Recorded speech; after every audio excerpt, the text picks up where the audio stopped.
आप देख रहे हैं सत्यहिंदी.com। चलिए एक नजर डालते हैं अब तक की सुर्खियों पर। मोदी सरनेम पर आपत्तिजनक टिप्पणी मामले में कांग्रेस नेता राहुल गांधी को 2 साल की सजा पर लगभग सभी विपक्षी दलों ने अपना विरोध जताया है।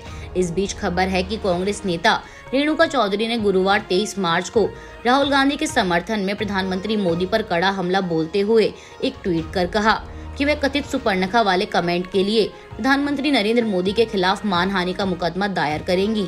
रेणुका चौधरी ने ट्वीट में लिखा कि देखते हैं कि अब अदालतें कितनी तेजी से काम करती हैं।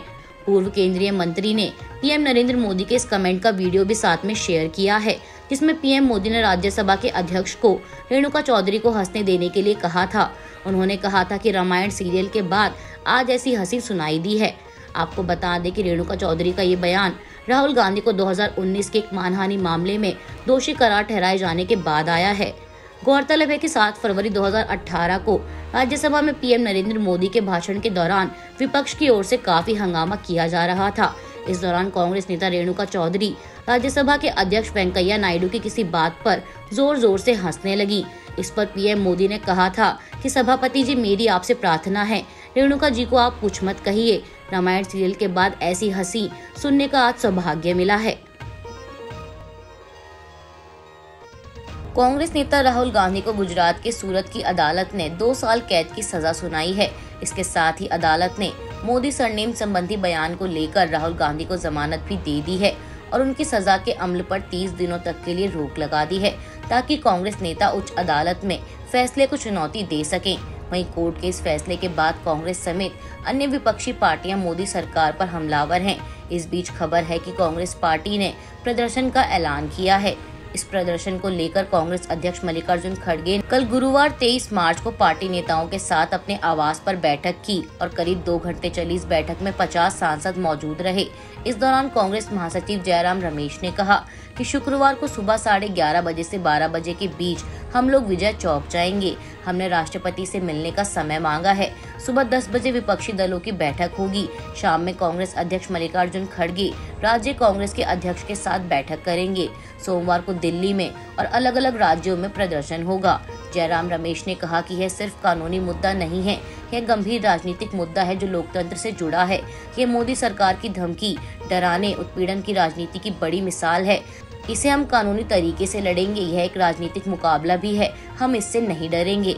वहीं कांग्रेस नेता केसी वेणुगोपाल ने कहा कि राहुल गांधी अडानी मामले पर बोल रहे हैं, इसलिए सरकार हर संभव रास्ता तलाश रही है राहुल गांधी को चुप कराने के लिए। लेकिन ना तो राहुल गांधी चुप होंगे और ना ही कांग्रेस पार्टी चुप होगी। इस बीच सूत्रों से मिली जानकारी के अनुसार पार्टी नेताओं ने बैठक के दौरान इस बात पर चर्चा की है कि सूरत की अदालत के फैसले को चुनौती देने के लिए तत्काल उपचारात्मक उपाय किए जाएं और इस पर ऊपरी अदालत से रोक लगवाई जाए। उन्होंने बताया कि इस आदेश को चुनौती देने की याचिका तैयार की जा रही है और इसे जिला और सत्र अदालत में दाखिल किया जाएगा। जम्मू कश्मीर के पूर्व मुख्यमंत्री और नेशनल कॉन्फ्रेंस के अध्यक्ष फारूक अब्दुल्ला ने गुरुवार को पैंथर्स पार्टी द्वारा उधमपुर में आयोजित एक रैली में कहा कि राम सिर्फ हिंदुओं के नहीं बल्कि सबके भगवान हैं। कृपया इस धारणा को अपने दिमाग से निकाल दें। भगवान राम उनमें आस्था रखने वाले सभी लोगों के भगवान हैं, फिर चाहे वे मुसलमान हो या ईसाई, अमेरिकी हो या रूसी। जो ये कहते हुए आपके पास आते हैं कि सिर्फ हम ही राम के भक्त हैं, वे मूर्ख हैं। वे राम के नाम का फायदा उठाना चाहते हैं। उन्हें राम से नहीं सत्ता से प्यार है। मुझे लगता है कि जब जम्मू कश्मीर में चुनावों की घोषणा होगी तो वो आम आदमी का ध्यान हटाने के लिए राम मंदिर का उद्घाटन करेंगे।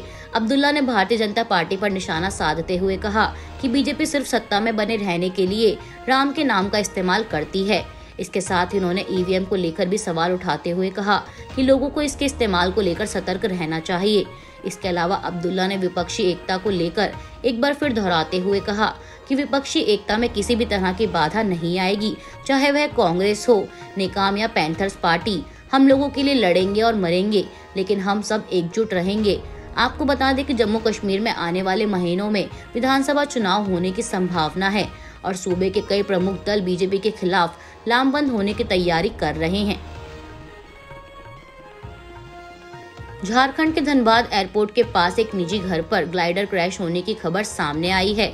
इस घटना में 2 लोग गंभीर रूप से घायल बताए जा रहे हैं। घायलों को नजदीकी अस्पताल में भर्ती कराया गया है। मीडिया रिपोर्ट्स के मुताबिक हवाई अड्डे से ग्लाइडर के उड़ान भरते ही उसमें कुछ तकनीकी खराबी आ गई थी, जिसकी वजह से लगभग 500 मीटर की दूरी पर ग्लाइडर क्रैश हो गया। इस ग्लाइडर के क्रैश होने की सूचना जैसे ही स्थानीय प्रशासन को लगी, वैसे ही जिला प्रशासन हरकत में आ गई। पुलिस और प्रशासन ने मौके पर पहुंचकर पूरे मामले की जांच पड़ताल शुरू कर दी। दरअसल पिछले कुछ समय से ग्लाइडर से लोगों को धनबाद की सैर कराई जा रही थी। गुरुवार को भी ग्लाइडर ने उड़ान भरी थी, लेकिन तकनीकी खामियों की वजह से ये क्रैश हो गया। हालांकि अधिकारियों द्वारा तकनीकी खामियों का पता लगाया जा रहा है। राहुल गांधी को मोदी सरनेम मामले में सूरत की कोर्ट द्वारा 2 साल की सजा सुनाए जाने के बाद विपक्ष के कई नेता उनके समर्थन में उतरे हैं, जिनमें तमिलनाडु के मुख्यमंत्री M.K. स्टालिन ने कहा कि उन्होंने भाई राहुल गांधी से बात की और अपनी एकजुटता व्यक्त की। उन्होंने बीजेपी पर लोकतांत्रिक अधिकारों को कुचलने का आरोप लगाते हुए एक ट्वीट में कहा कि यह बेहद निंदनीय और अभूतपूर्व है कि राहुल गांधी जैसे नेता को एक टिप्पणी के लिए दोषी ठहराया जाता है, जिसके बारे में उन्होंने खुद कहा था कि यह टिप्पणी निंदा करने के लिए नहीं की गई थी। वहीं समाजवादी पार्टी प्रमुख अखिलेश यादव ने भी ट्वीट कर कहा कि देश की मानहानि, जनता की मानहानि, सौहार्द की मानहानि, संविधान की मानहानि, अर्थव्यवस्था की मानहानि, बीजेपी पर न जाने कितने प्रकार की मानहानि के मुकदमे होने चाहिए। विपक्ष को बिना वजह के मुकदमों में फंसाकर अपना राजनीतिक भविष्य साधने वाली बीजेपी विपक्ष की ताकत से डर गई है। इसके अलावा आरजेडी नेता और बिहार के उप मुख्यमंत्री तेजस्वी यादव ने भी राहुल गांधी को दोषी ठहराए जाने पर अपनी प्रतिक्रिया देते हुए कहा कि ये डरने का नहीं, लड़ने का वक्त है। मैं अदालत के आदेश पर टिप्पणी नहीं करूंगा, लेकिन देश का हर नागरिक जान रहा है कि राहुल गांधी जी के साथ ऐसा क्यों हुआ। वहीं हेमंत सोरेन ने भी ट्वीट कर भाजपा पर निशाना साधते हुए कहा कि न्यायिक व्यवस्था पर पूरा विश्वास रखते हुए भी मानहानि मामले में राहुल गांधी जी को सजा के निर्णय से असहमत हूं। सोरेन ने कहा कि गैर बीजेपी सरकारों और नेताओं को षड्यंत्र का शिकार बनाया जा रहा है। यह देश के लोकतंत्र और राजनीति के लिए चिंता का विषय है, लेकिन धनतंत्र के आगे जनतंत्र की कोई बिसात नहीं। शरद पवार ने भी राहुल गांधी का साथ देते हुए कहा कि मैं देश में मौलिक अधिकारों, भाषण की स्वतंत्रता और लोकतांत्रिक अभिव्यक्ति को कम करने के प्रयासों पर अपनी गंभीर चिंता व्यक्त करता हूं। भारत के राजनीतिक दलों, नेताओं और नागरिकों की आवाज को बार बार दबाने का प्रयास गंभीर चिंता का विषय है।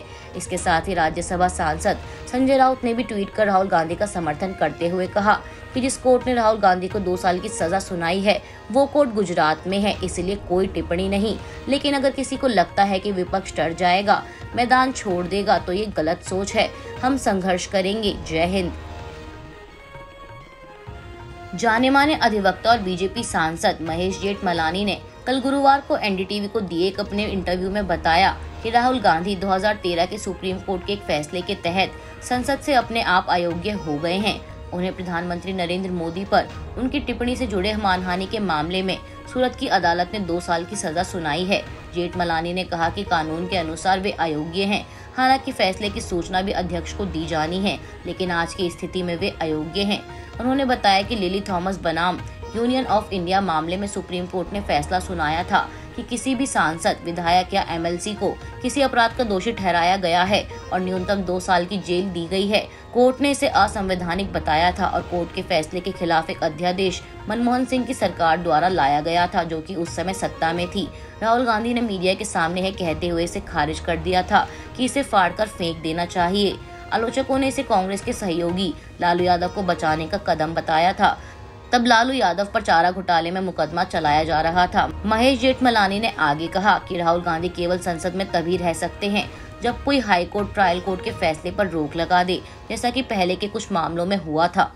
आज के लिए बस इतना ही। बाकी की खबरों के लिए जुड़े रहिए सत्यहिंदी.com के साथ।